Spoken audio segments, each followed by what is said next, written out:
Salut à tous, à la demande d'un abonné qui me demande s'il était possible de changer la tension du contrôleur pour fonctionner sous 48 volts. Alors il y a plusieurs possibilités de faire marcher un contrôleur avec une tension différente. Soit on passe par un programme qu'on va injecter dans le microprocesseur qui est ici pour lui dire de fonctionner sur 48 volts par exemple. Donc c'est du codage, hein, je ne suis pas allé jusque là. Ou soit on le modifie manuellement. Mais pour ça il faut s'y connaître un minimum en soudure et en électronique. Alors, je vais vous montrer cette modification. Alors, qui est possible. Alors, pour rappel, on est toujours sur le même contrôleur de trottinette électrique sur mon ancienne vidéo que j'ai présentée. L'écran SLD, la poignée des freins et la poignée d'accélérateur.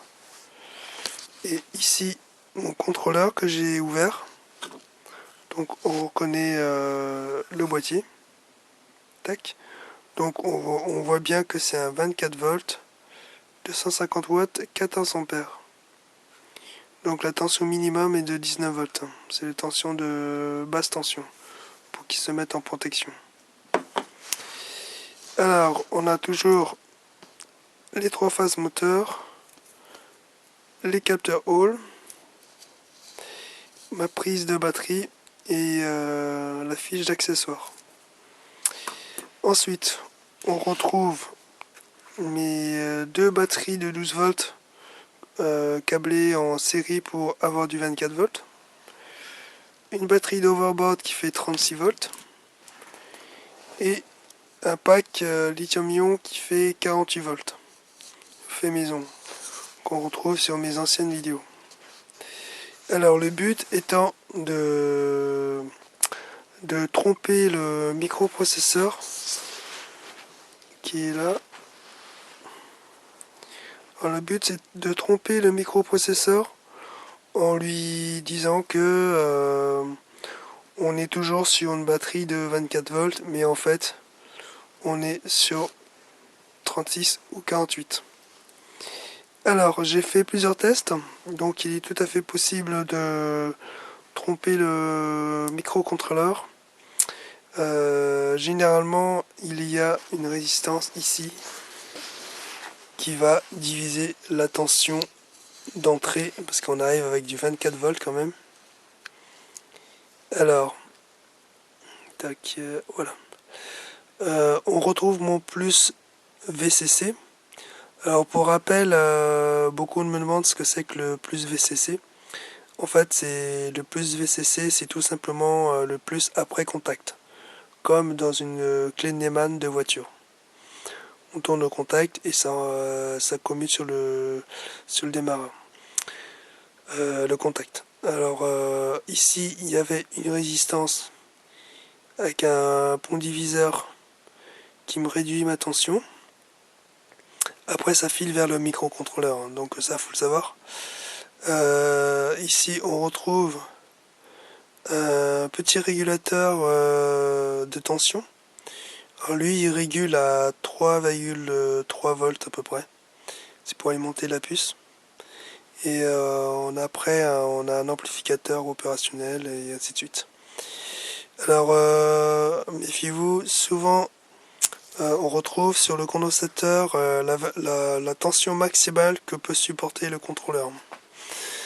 Je le montre dans le forum du cycle urbain, mais c'est vrai que j'en ai pas parlé dans les vidéos. Alors celui-ci, il va jusqu'à 60 volts, 63 volts. Donc 63 volts maximum. C'est un condensateur de stockage d'énergie. Alors vous en avez un, généralement ils sont deux. Vous en avez un là et un autre ici. ils sont au même potentiel. Alors voilà. Alors sur mes tests, j'avais tout simplement changé la valeur de cette résistance qui est câblée sur le plus VCC. C'est-à-dire que dès que j'allume l'écran LCD, ça me commute mon plus VCC et qui m'alimente toute la carte. Alors, donc mes premiers essais, j'ai changé uniquement la valeur de cette résistance qui est en pont diviseur pour avoir une valeur d'à peu près 1,5 volts. Donc après, le contrôle il fait une ratio et il vous donne après la tension de la batterie. Et donc ce système fonctionne, mais dès que je change de batterie, c'est-à-dire que si je veux passer du 36 volts en 48 volts, bien sûr il ne fonctionne plus parce que il estime qu'on est en survoltage, donc il se met en protection. Alors pour pallier à ce problème, j'ai tout bêtement repris la sortie du régulateur de tension qui me convertit l'alimentation de batterie en 3 volts 3. Alors du coup je l'ai reporté sur ma résistance du pont diviseur, car je sais que lui il va sortir tout le temps du 3,3 volts régulier, quelle que ce soit la tension d'entrée. Alors du coup j'ai trouvé la valeur de environ 4 ohms. Alors j'ai mis deux résistances en parallèle parce que j'avais que des résistances de 4 kg. Donc je les ai câblées en parallèle pour avoir du 2 kg ohm. Voilà. Donc du coup on sort du 3,3 volts vers le régulateur qui nous abaisse la tension à environ 1,5 volts et il va venir tromper le microprocesseur en lui disant que c'est une batterie de 24 volts, mais en fait c'est pas vrai. Alors on va faire le test avec vous. Tac. Alors pour commencer, pour vous montrer, je commence avec la batterie de 24 volts. On avait dit 12 et 12, 24. Alors je connecte la fiche Power. Tac, XT60. Hop. Voilà. On est sous 24 volts. Je vais mettre la tension. Tac. Alors vous voyez, comme je suis paramétré en 24 volts, il me met que je suis à la moitié des batteries.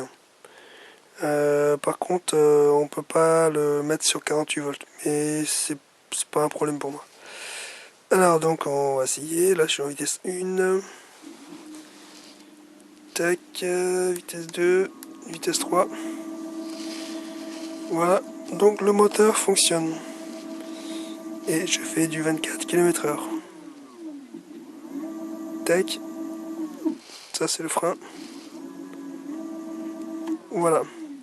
Alors maintenant on va débrancher et on va passer en 36 volts. Ce qui auparavant ne pouvait pas fonctionner parce que le contrôleur a détecté une 36 volts et se met en protection sur voltage. Alors je branche la batterie d'overboard qui fait 36 volts. Là, on voit bien 36 volts. Je connecte et je rallume l'écran LCD. Tac, je mets direct en vitesse 3. Et maintenant je plafonne à 40 km/h. Et le moteur tourne 2 fois plus vite.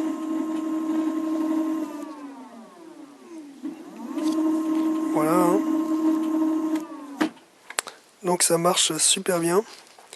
Alors maintenant je débranche ma batterie de 36 volts. Tac. Et je vais brancher sur mon pack de 48 volts.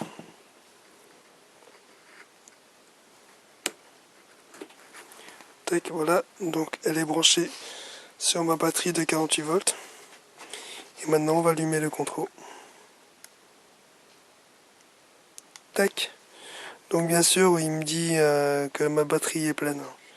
Alors je suis en 48 volts, je vais passer directement à vitesse 3. Et on va voir la différence. Tac. Et on voit que le moteur tourne encore beaucoup plus vite. Et je suis à 50 km/h sur 48 volts. Et voilà. Donc j'ai converti mon contrôleur en multitension, c'est-à-dire de 24 volts, 36 volts, 48 volts, sans aucun changement, sans aucune manipulation, juste en changeant les valeurs de la résistance pour tromper la puce du microcontrôleur. Voilà, donc c'était juste pour vous montrer cette petite manipulation qui est possible à faire et assez facile pour ceux qui touchent un peu à l'électronique. Donc voilà, donc n'hésitez pas à venir sur le forum de Cycle Urbain où je suis plus actif. Donc de temps en temps, n'hésitez pas à aller faire un petit saut, même en tant qu'invité. Voilà, mais écoutez, sur ce, je vous dis merci d'avoir suivi mes interventions, mes inventions, mon bricolage, et de me suivre aussi sur ma chaîne.